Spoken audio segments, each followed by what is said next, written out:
उनको समझाना भी ज़रूरी है कि हम बिना बात के एक उन चीज़ों के पीछे ना पड़े जो हमारी है ही नहीं, वो जो हमारी लड़ाई ही नहीं, वो किसी के लिए हम क्यों लड़े। और उस लड़ाई का सदका हमने देखा है 47 में हम यही पंजाब कैसे कटा बटा है।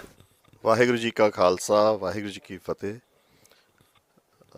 मैं कोशिश रखूँगा कि मैं हिंदी में ही या उसमें ही रखूँ अपनी, पर फिर भी क्योंकि बहुत वहाँ पे पंजाबी यूज़ होती है तो वो मिक्स हो गई है ना। पहली बात तो रोहतक में मेरे को बहुत पहले आना चाहिए था और आज भी मैं आया हूँ तो मैं इसको सौभाग्य गिनता हूँ। मेरे पिताजी की जो पहली जो जॉब थी, नौकरी, पहली पोस्टिंग थी कह लो, या पहले थे वो 1965 की जंग में वॉर वॉलंटियर हुए थे, डॉक्टर थे। तो वो जब पहली जो उनकी पोस्टिंग हुई थी और काफ़ी साल वो रहे, वो 18 जाट में रहे। तो मैं जब पैदा हुआ, बड़ा हुआ, तो वो हमारी जो पलटन थी उसका वो एक घर होता है, एक परिवार होता है, जैसे अपना गांव होता है वैसी पलटन होती है आपकी। जो लोग फौज में रहे हैं उनको पता होगा कि कितना प्यार होता है पलटन के साथ। तो वो 18 जाट के साथ हमारा लगाव रहा, या कह लो कि भी उस तरीके का रहा कि भी बहुत देर तक हमारे जो साथ एक सहायक मिलता है अफसर को, वो उनका नाम था लाखा सिंह। तो मैं उनको काका कहता था, लाखा मेरे से बोला नहीं था, और काका कहता था तो वो और भी खुश होते थे, मतलब प्यार बना हुआ था। ये मैं इसलिए कह रहा हूँ कि भी जो हमारे संबंध हैं और जो हमारा इलाका है वो एक ही नस्ल हैं, हम एक ही डीएनए के लोग हैं, एक ही इलाके के लोग हैं। इतना फ़र्क है कि भी हाँ, कोई किसी तरीके से पूजा अर्चना करने लग गया, कोई किसी तरीके से करने लग गया।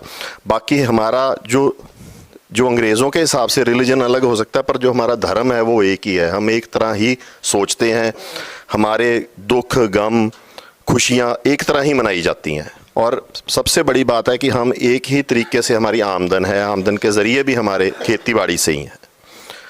आज जो कुछ भी हो रहा है इसकी जो बुनियाद है वो बहुत पहले रखी गई थी, बहुत आज से 70-80 साल पहले ही ये शुरू हो गया था कि जो यूनियनिस्ट पार्टी थी उसकी जो होंद थी या उसकी जो बुनियाद थी, उसमें किसान और मज़दूर की तरक्की ज़्यादा थी।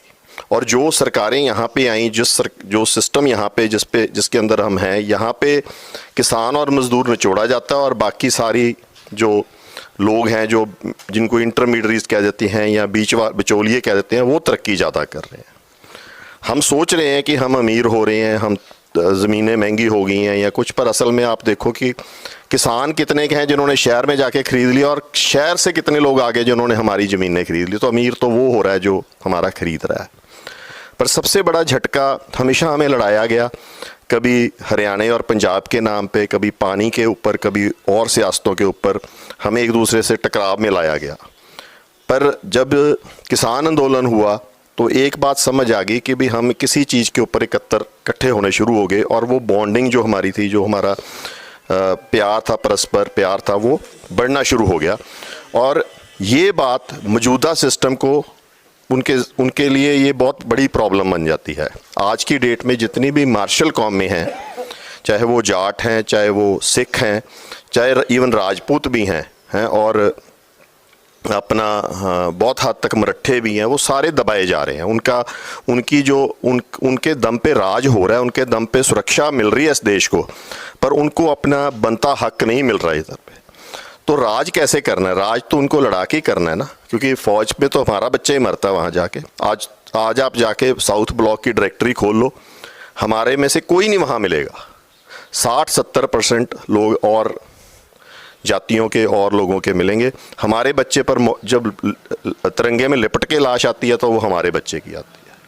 तो ये जो हमारे में जो भेदभाव डाला जा रहा है, जो हमारे में लड़ाई डाली जा रही है, चाहे किसी भी कारण डाली जा रही है, वो आज डलती डलती कनाडा की धरती पे पहुंच गई है। खून सबका गर्म है। आप उन बच्चों को भी नहीं कुछ कह सकते जिन्होंने आगे से रिएक्ट किया, क्योंकि देखो जो उसको जोश दिलाएगा वो वैसे रिएक्ट कर जाता है बच्चा। मनोज साहब ने जैसे कहा कि भी अगर वो हमारे पास जैसे जैसे हमारी ज़मीनें कम होती जा रही हैं, हमारे पास पढ़ाई ही एक ऐसा चीज़ रहेगी, और हमें आता भी कुछ नहीं है करना। हम दुकानें खोल के कमाने लायक लोग नहीं हैं, ठीक है। हम तो नौकरियां कर सकते हैं, अच्छे ओहदों पे लग सकते हैं, पर वो भी हमारे पास है नहीं। तो हमारे बच्चों को बड़ा अच्छी शिक्षा लेने की ज़रूरत है। और शिक्षा में हालांकि कोशिश पिछले 100 साल से हो रही है, पर हम अभी भी उस लेवल की एजुकेशन पे नहीं पहुंचे जहां तक हमारे को पहुंचना चाहिए था।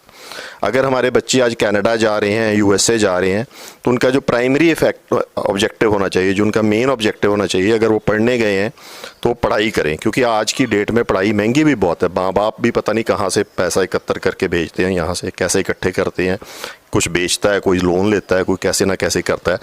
तो ये हमें रखना चाहिए। और इसके लिए हमें अपने पारिवारिक लेवल पे, हमें अपने सामाजिक लेवल पे, दोनों लेवल पे अपने बच्चों को एजुकेट करना पड़ेगा, उनको समझाना पड़ेगा कि इन चक्करों में मत पड़ो।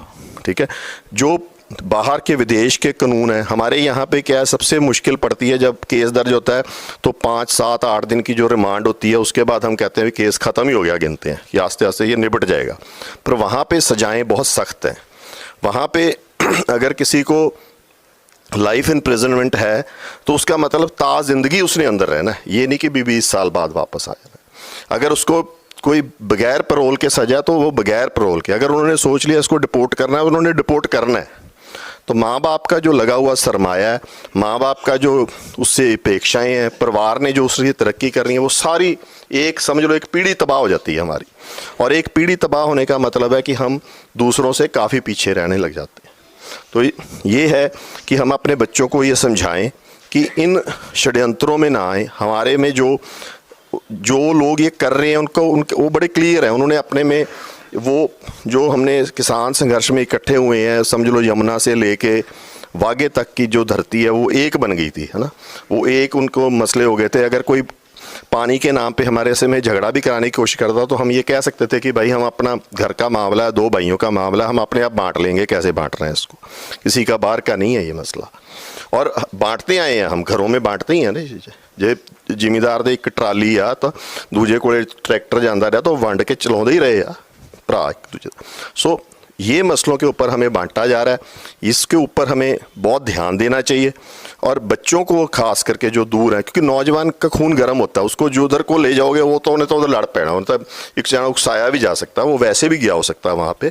तो उसको ध्यान दें। उसको ध्यान देने का एक ही तरीका है कि यहाँ से उसको माँ बाप से, अपने सिस्टम से, अपने समाज से एक मैसेज मिलता रहे लगातार कि ये ऐसे नहीं करना। और वहाँ पे भी कोशिश करें कि एक, जैसे यहाँ पे हम कहते हैं कमेटी बनाने की, वहाँ पे भी हम कोशिश करें कि जो वहाँ पे हमारे बच्चे हैं उनकी भी कोई जॉइंट कमेटी बन जाए। वो रोज़ मिलेंगे, एक दूसरे से बात करेंगे, तो एक दूसरे की समझ भी बढ़ती है। जब हम बातचीत पे आ जाते हैं तो लड़ाई ख़त्म होनी शुरू हो जाती है। अगर कोई मन में भेदभाव है वो भी ख़त्म होने शुरू हो जाते हैं। तो ये ज़रूरी है और उनको समझाना भी ज़रूरी है कि हम बिना बात के एक उन चीज़ों के पीछे ना पड़े जो हमारी है ही नहीं, वो जो हमारी लड़ाई ही नहीं, वो किसी के लिए हम क्यों लड़े। और उस लड़ाई का सदका हमने देखा है 47 में हम यही पंजाब कैसे कटा बटा है। आज हमारे जो संसाधन हैं, जो हमारे रिसोर्सेज हैं, जो मर्जी कह लें, हम 3 हिस्सों में बांट के उसका नुकसान ही हो रहा है हमारे को। और आगे भी अगर ऐसे ही बंटते रहे तो ऐसे ही नुकसान बढ़ता रहेगा। हमारी जो कौमें हैं, हमारी नस्लें हैं, वो बर्बादी की तरफ जाती रहेंगी। खिंडर पुंडर तो हम गई हैं, जब हम ज़मीनें चाहे बड़े शहर के पास आ जाएं, रोहतक के पास आ रही हैं, वहाँ मोहाली के पास आ रही हैं, कोई और शहरों के पास आ रही हैं, बिक रही हैं, तो हम ही बिक रहे हैं एक्चुअल में। तो ये एसेट तो कोई ले रहा है ना आगे, हम खुश जरूर हो जाते हैं कि इतने की बिकी, इतने की बिकी, पर नुकसान तो हमारा है। हमारा समाज ही ख़त्म हो रहा है, हमारे गांव ख़त्म हो रहे हैं, हमारे खेड़े ख़त्म हो रहे हैं, सारा कुछ ही ख़त्म होता जा रहा है। तो अपने बच्चों के पास पढ़ाई ही अब एक साधन है जिससे वो तरक्की कर सके। खास करके जैसे रोहतक जैसे डिस्ट्रिक्ट्स हैं या और हैं जहाँ पे पहले भी लोग नौकरी पे ज़्यादा निर्भर थे, तो वो उनके मैसेज देना बहुत ज़रूरी है। और भाई साहब ने जैसे यहाँ की कमेटी की बात की, मैं ये सजेस्ट करूँगा कि हम वहाँ पे भी उनको एक दूसरे के इंटरेक्शन प्रोग्राम्स हैं, जो एक दूसरे से मिलना है, वो बढ़ाएं। वो बढ़ेगा तो अपने आप ही जो कोई मतभेद आते भी हैं, कोई प्रॉब्लम्स आती भी हैं, तो उनको वो सुलटा लेंगे। जो बच्चा यहाँ से वहाँ चला गया वो समझ जाता है कि भी मैंने अपना जीवन कैसे जीना है।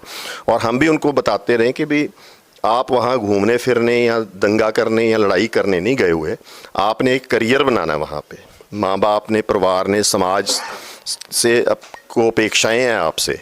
तो इतना ही मैं कहूँगा। बाकी जैसे आप लोग हमें चाहेंगे, जैसे हम कोऑपरेट कर सकते हैं एक दूसरे के साथ करेंगे। डॉक्टर साहब बहुत अच्छा मनोज जी बहुत बढ़िया काम कर रहे हैं, दो समाजों को इन्होंने बहुत नज़दीक लाए हैं, हमारी समझ बनती है एक दूसरे से, इसी इनके सदका ही हम आज आपके साथ आ सके हैं, बैठ सके हैं, और लगता है कि जैसे घर में ही आए हैं, कोई बाहर नहीं गए, है ना। इससे तो अगर चंडीगढ़ की कोई मीटिंग अटेंड करते तो वो लगता है कि बाहर की है, यहाँ तो लगता है कि अपनों के अंदर ही बैठे हैं। तो कोई भी जो आपको लगे कि ये चीज़ करने लायक है, हमारी तरफ से कोई सपोर्ट चाहिए, वो हम डेफिनेटली देंगे। उसके अलावा कोई आपको कोई सुझाव आते हैं तो हम बारी बारी वो बात कर सकते हैं। वाहिगुरू जी का खालसा, वाहिगुरू जी की फतेह।